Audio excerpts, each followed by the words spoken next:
অবস্থান কর্মসূচির নামে তারা সেখানে করছে খুনিদের গেট টুগেদার। অবস্থান কর্মসূচির নামে তারা দেশি বিদেশি ষড়যন্ত্রকারীদের সাথে নিয়ে এসে সড়কের মধ্যে বনভোজনের আয়োজন করার চেষ্টা করছে। শিক্ষা এবং সন্ত্রাস একসঙ্গে চলতে পারে না। আমরা সুস্পষ্ট করে বলতে চাই, অগ্নি সন্ত্রাস এবং উন্নয়ন একসঙ্গে চলতে পারে না। যারা বঙ্গবন্ধু তনয়া দেশরত্ন শেখ হাসিনাকে 21 বার হত্যা চেষ্টা করেছে, আজকে তাদের বিরুদ্ধে ঐক্যবদ্ধ হয়ে আজকে আমরা এখানে সমবেত হয়েছি। তাদের বিনাশ আমরা নিশ্চিত করতে চাই, বাংলার মাটি থেকে তাদের মূলোৎপাটন আমরা নিশ্চিত করতে চাই। আমরা সুস্পষ্ট হয়ে বলতে চাই, গণতন্ত্র এবং সন্ত্রাস একসঙ্গে চলতে পারে না। আমরা সুস্পষ্ট করে বলতে চাই, শিক্ষা এবং সন্ত্রাস একসঙ্গে চলতে পারে না। আমরা সুস্পষ্ট করে বলতে চাই, অগ্নি সন্ত্রাস এবং উন্নয়ন একসঙ্গে চলতে পারে না।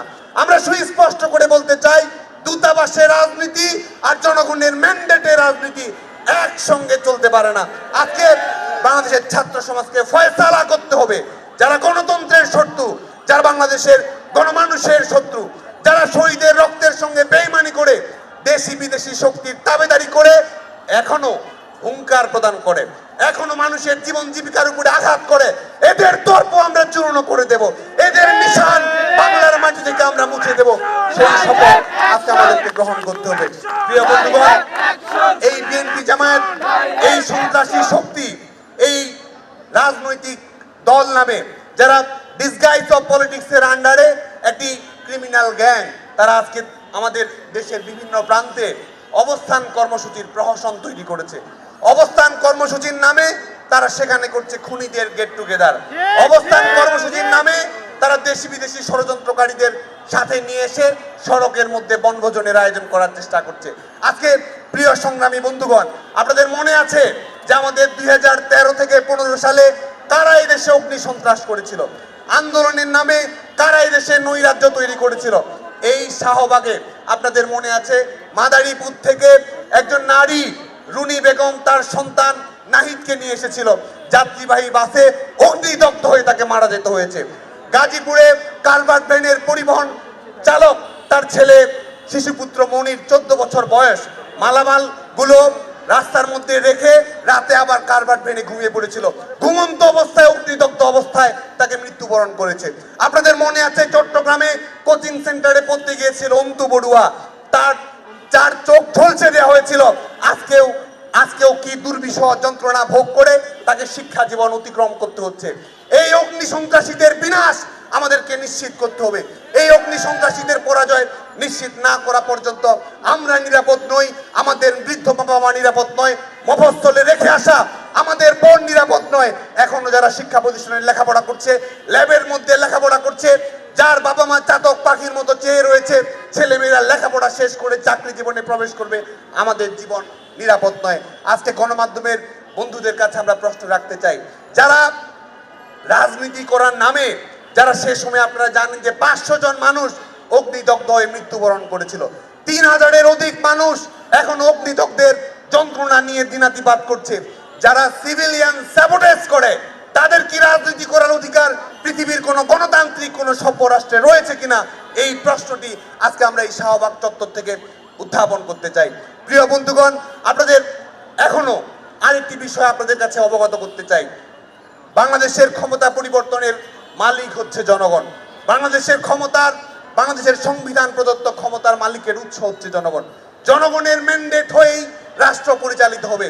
আজকে আমরা দেখছি জনগণের উপর নির্ভর করা নয়, জনগণের ম্যান্ডেটের উপর নির্ভর করা নয়, বিভিন্ন বিদেশি পরাশক্তির ম্যান্ডেট দিয়ে এরা বাংলাদেশে রাষ্ট্র ক্ষমতায় আসতে চায়। আমরা মনে করি এরা গণতন্ত্রের শত্রু, এরা প্রতিনিধিত্বমূলক গণতন্ত্রের শত্রু। আমরা রাজনীতির একটি সুস্পষ্ট কাঠামো রয়েছে, ভোটাধিকার রয়েছে, নির্বাচন রয়েছে, সঠিক সাংবিধানিক কাঠামো রয়েছে। যারা এসবকে দুমড়ে মুচড়ে দিয়ে, যারা ব্যাকডোর ডিপ্লোমেসির আশ্রয় নেয়, যারা ব্যাক চ্যানেল ডিপ্লোমেসির আশ্রয় নেয়, তাদেরকে ব্যাক স্পেস দিয়ে আমাদেরকে মুছে দিতে হবে, না হলে আমাদের গণতন্ত্র আগামী দিনেও নিরাপদ থাকবে না। আজকে প্রিয় বন্ধুগণ, আজকে আপনারা জানেন যে আমাদের দেশে আজকে আমরা এখানে বলেছি যে সন্ত্রাস, জঙ্গিবাদ এবং দুর্নীতির প্রতিশব্দ হচ্ছে বিএনপি। আপনাদের মনে আছে ট্রান্সপারেন্সি ইন্টারন্যাশনাল অফ বাংলাদেশের যে রিপোর্টটি থাকে, যে পারসেপশন রিপোর্টটি থাকে, সেখানে টানা 5 বার বাংলাদেশ দুর্নীতিতে র্যাঙ্কিংয়ে 1 নম্বরে ছিল বিএনপি জামায়াতের সময়ে। আমরা দেখেছি বিএনপির যারা শীর্ষ পর্যায়ে রয়েছে, চেয়ারম্যান, ভারপ্রাপ্ত চেয়ারম্যান দায়িত্ব পালন করছে, তাদের খালেদা জিয়ার ছোট সন্তান কোকো, আপনাদের মনে আছে যে মার্কিন ফেডারেল জাস্টিস সিস্টেমের মাধ্যমে $3 মিলিয়ন তার বাজেয়াপ্ত করা হয়েছিল।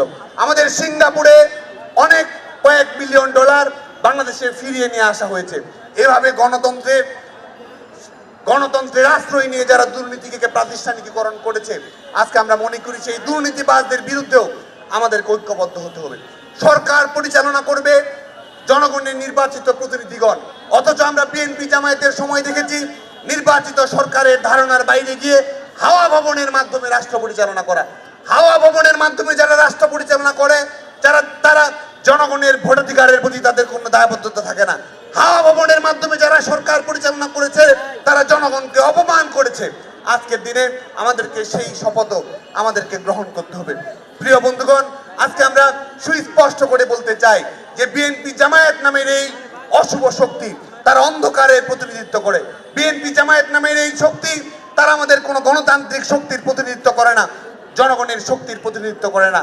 আজকে তাদের উদ্দেশ্যে আমরা প্রশ্ন রাখতে চাই যে এদের কি লজ্জা করে না শুধুমাত্র নিজের পদটি বাঁচিয়ে রাখার জন্য একজন দণ্ডপ্রাপ্ত আসামির সেবা দাসের ভূমিকায় তারা অবতীর্ণ হয়েছে।